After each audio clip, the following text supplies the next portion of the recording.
The tea bag, T-bombs of the trenches.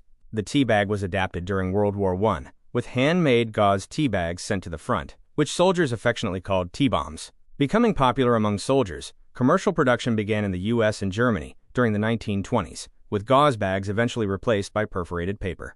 Blogger. Today, virtually every cup of tea drunk around the world relies on this accidental wartime invention.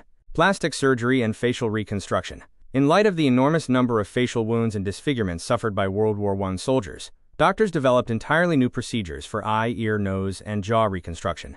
Previously, those who suffered such wounds would have been confined to wearing a mask for the rest of their lives. Harold Gillies, serving victims at Queen Mary's Hospital in Sidcup, Kent, pioneered the idea of using a patient's own tissue and skin grafts to reduce rejection. Modern plastic surgery and reconstructive medicine trace their direct origins to the horrifying scale of facial injuries in World War I.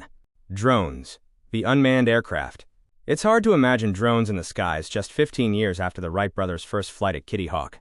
Nevertheless, when the U.S. Navy tested the first Curtiss N-9 aerial torpedo on March 6, 1918, unmanned aircraft became a reality. Pembroke College. Inventors Elmer Sperry and Peter Hewitt, members of the Naval Consulting Board, built the technology that enabled the development of remote-controlled aircraft. The delivery drones buzzing through our skies today are the great-grandchildren of that 1918 experiment. The passport, your modern travel document. In hopes of restoring tourism throughout Europe after the war, the League of Nations issued guidelines for uniform passports in 1920. The standard documents were to include a cover embossed with the issuing country's name and coat of arms, the same basic look they carry in almost every country today. The little booklet in your travel bag is a direct product of World War I-era international organization. Soy products and meat substitutes.